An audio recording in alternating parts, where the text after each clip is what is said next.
കിലോയ്ക്ക് വെറും 100 രൂപയ്ക്ക് കൊടുത്തിട്ട് പോലും ആർക്കും വേണ്ടാത്ത നിറയെ മുള്ളു നിറഞ്ഞ പുല്ലൻ മീനെ കിലോയ്ക്ക് 1000 രൂപ വിലയുടെ വാല്യൂയിലേക്ക് മാറ്റുന്ന ഒരു ടെക്നിക്കാണ് ഈ വീഡിയോ കണ്ടുപിടിച്ചു.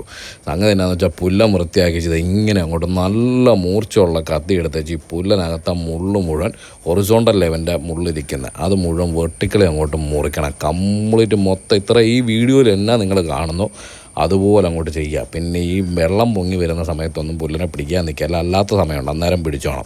എന്നേച്ച് നല്ല പോലെ മസാല തേച്ചേച്ച് ഇവനെ നല്ല പാനിനകത്ത് വെക്കുക, നല്ല വെളിച്ചെണ്ണ ഒഴിച്ചേച്ച് അങ്ങോട്ട് വറക്കണം. ഈ പുല്ലൻ വറക്കുമ്പോൾ ഉണ്ടല്ലോ മറ്റു മീനുകളിൽ നിന്ന് വ്യത്യസ്തമുള്ള ഒരു പ്രത്യേക മണം വരും. ഈ ഫ്രഷ് വാട്ടർ ഫിഷാണല്ലോ, ചില കരിയാപ്പലയൊക്കെ അങ്ങോട്ട് ഇട്ട് കൊടുത്തേച്ച് പിടിച്ച് 2 ഇളക്കൊക്കെ ഇളക്കി അകത്ത ഫയറും കൂടെയൊക്കെ അങ്ങോട്ട് കയറ്റി വെച്ച് വെന്തിങ്ങോട്ട് എടുത്തേച്ച് നല്ല കപ്പയുടെ കൂടെ ഇവനെ അങ്ങോട്ട് നിരത്തി അങ്ങോട്ട് വെക്കണം. ഒരു 3-6 എണ്ണം ഇങ്ങനെ അങ്ങോട്ട് വെച്ചതിന് ശേഷം ഉണ്ടല്ലോ ഇങ്ങോട്ട് അള്ളിങ് എടുക്കണം. സാധാരണ ദശയ്ക്കകത്ത് മുഴുവൻ മുള്ള ഇങ്ങനെ നിങ്ങൾ കഴിച്ചു നോക്കുക. ഇത് പ്രോപ്പർ വേയിലാണ് നിങ്ങൾ ചെയ്യുന്നെങ്കിൽ ഒരൊറ്റ മുള്ള നിങ്ങളുടെ തൊണ്ടയിൽ കൊള്ളുക എന്നുള്ളത് 101% ഉറപ്പാണ്. ഇത് എനിക്കും വിശ്വാസമില്ലായിരുന്നു. ഞാൻ വേറെ ആരുടെയോ വീഡിയോ കണ്ടാൽ ചെയ്തത്. അന്നേരം ഞാൻ വിചാരിച്ച തള്ളാന്ന്. പക്ഷേ ഇത് 100% സത്യമാടാ. ചെയ്ത് നോക്കുക, അടിപൊളി പരിപാടി, കിടിലം.